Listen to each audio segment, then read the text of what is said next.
vieille route de Montbéliard-Sochaux, cheminement inscrit dans l'histoire. C'est fini. Le tracé sera dorénavant réservé au seul travail, sous le vent pluvieux de l'ouest ou la sévère bise du nord-est.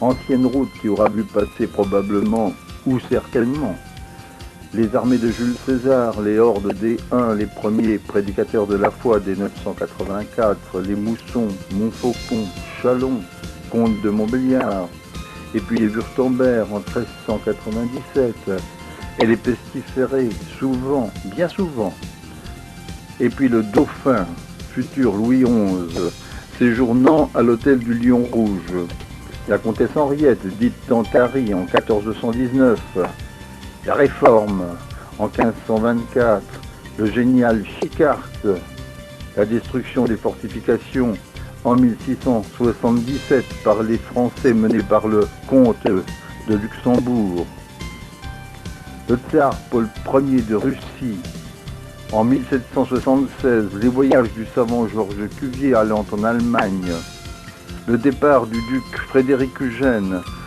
en 1792 et l'arrivée de la Révolution en 1793, et beaucoup d'autres événements, dont le passage des Prussiens en 1870-71, la construction des premières usines Peugeot dès 1912, l'invasion des Allemands en 1940, le bombardement de Sochaux le 16 juillet 1943, et la libération. Bien d'autres situations, mouvements et autres. Route de Montbéliard-Sochaux, c'est donc fini. Maintenant, on sera industriel et il restera les souvenirs.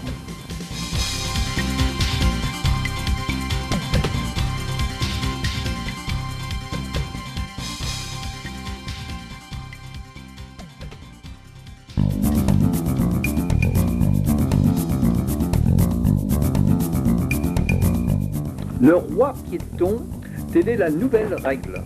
Même pourquoi pas, dans une capitale de l'automobile. Mais notons bien pour les chauffeurs, il y aura un boulevard circulaire, comme dans les grandes métropoles de renom.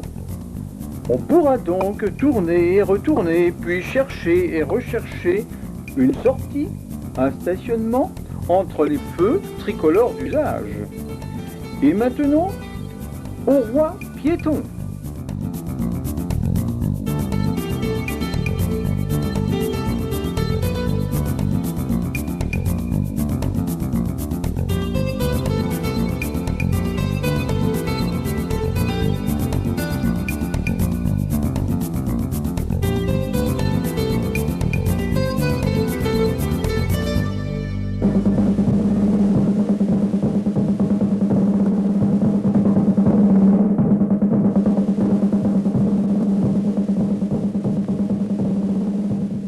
Après avoir jeté un premier pont sur le canal vers la Petite Hollande, on en place un deuxième sur la route. Ceci pour délivrer les habitants du quartier d'un relatif isolement et de quelques difficultés routières.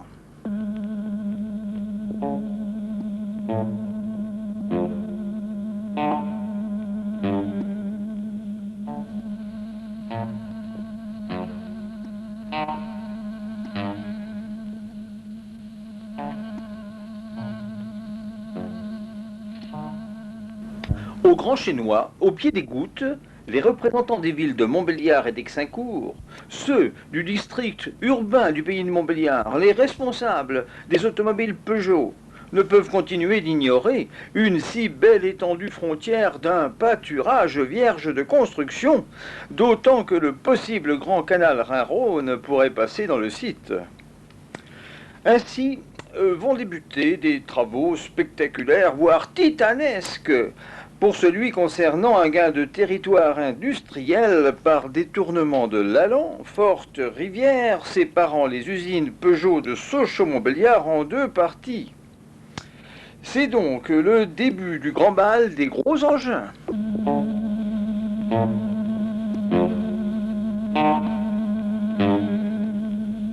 Chers amis, Montons vite une traditionnelle dernière gare.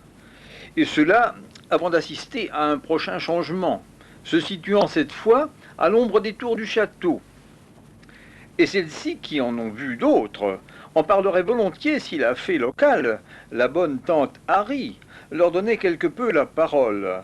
Mais foi de tour, on continuera en silence à assister au changement.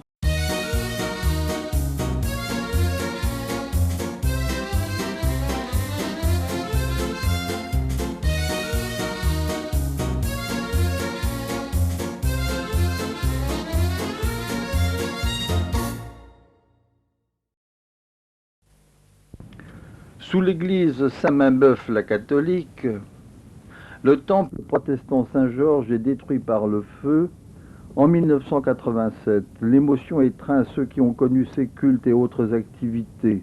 École du jeudi, du dimanche, catéchisme, vente protestante, concerts, chorales, débats, rassemblements d'éclaireurs et guides, même occupation militaire et mouvements sociaux.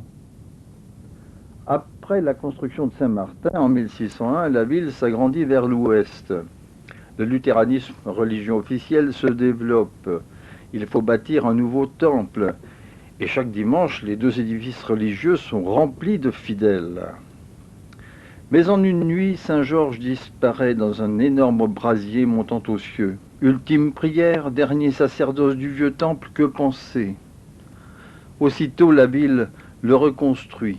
Et c'est grand bien. Merci, vraiment merci. Mais de nombreux souvenirs sont partis en flammes.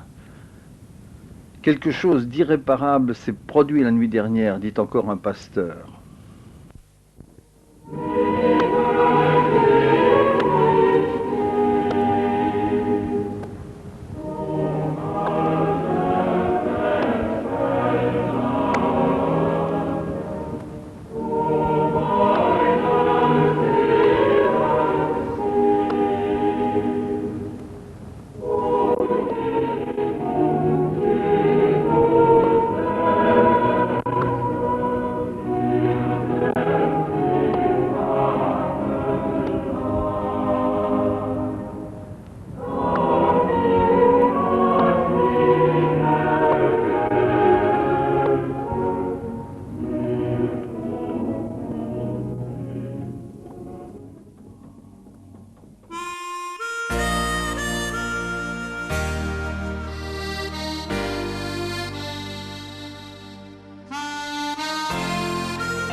Ancienne rue du Pâté, Poua, derrière dessus, du Pesteux.